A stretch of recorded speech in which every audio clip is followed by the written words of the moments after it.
लगातार काम करने के बाद अब विक्रम लैंडर और प्रज्ञान रोवर को स्लीप मोड पर डाल दिया गया। लेकिन ऐसे में सवाल यह है कि आखिर 11 दिनों में ऐसा क्या हुआ कि रोवर को स्लीप मोड पर डाल दिया गया। अब सवाल यह है कि क्या ये रोवर और लैंडर वापस से कभी काम आ पाएंगे और -238 डिग्री सेल्सियस के तापमान को क्या ये झेल पाएंगे। एक रिपोर्ट आप देखिए।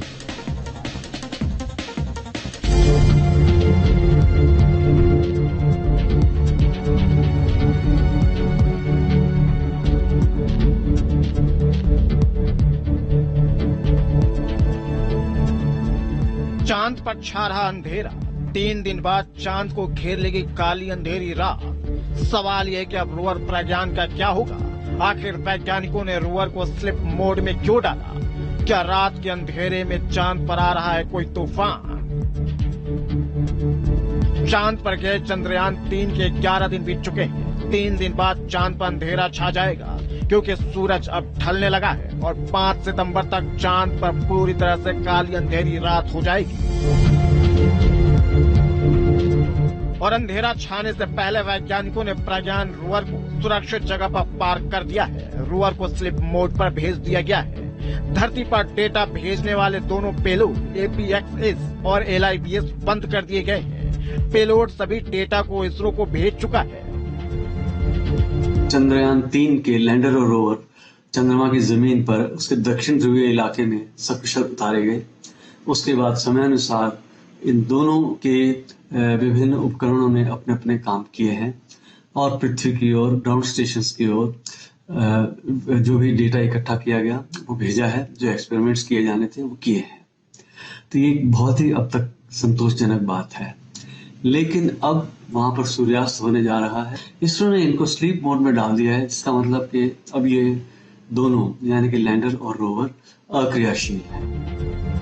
दरअसल प्रज्ञान रोवर में सोलर पैनल लगे हैं और लैंडर विक्रम और रोवर को इस तरह से डिजाइन किया गया है कि ये सिर्फ 3 में ही काम कर सकते हैं। इसरो के मुताबिक 11 दिन में रोवर प्रज्ञान अपना मिशन पूरा कर चुका है।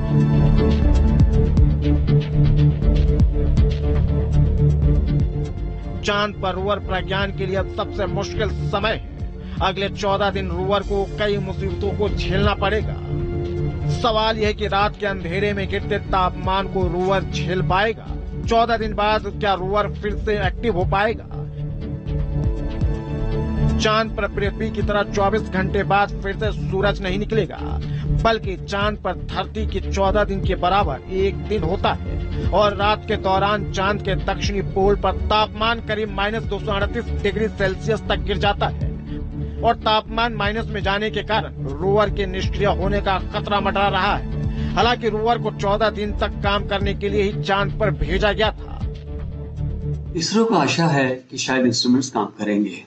बात यह है कि जो बैटरीज हैं वो पूरी तरह से चार्ज हैं और यही सोचकर प्रज्ञान रोवर की पार्किंग की गई है कि 21 सितंबर को जब सूर्य करीब 6 डिग्री आसमान में ऊपर चढ़ जाएगा तो उसकी किरणें सीधी इसकी सोलर पैनल्स पर पड़े और ये काम में लाने के लिए सक्रिय किया जा सके। लेकिन इसरो 22 सितंबर के बाद भी लैंडर विक्रम और रोवर प्रज्ञान को फिर से एक्टिव करने की तैयारी में है। इसरो के मुताबिक रोवर की बैटरी फुल चार्ज है। रोवर को ऐसी दिशा में रखा गया है कि जब चांद पर अगला सूर्योदय होगा तो सूर्य का प्रकाश सौर पैनलों पर पड़े। इसके रिसीवर को चालू रखा गया है ताकि 22 सितंबर को सूरज के निकलने के बाद यह फिर से काम शुरू कर दे। हालांकि यह सिर्फ एक प्रयास होगा क्योंकि धरती पर भी ज्यादा ठंड वाले बर्फीले इलाके में इलेक्ट्रॉनिक हथियार या सामान के पार्ट्स काम करने बंद कर देते हैं। और इसरो ने एक बयान जारी कर कहा है कि अगर 22 सितंबर को रोवर एक्टिव नहीं होता है तो वो चांद पर भारत का एम्बेसडर बनकर वहां हमेशा रहेगा। Team news nation.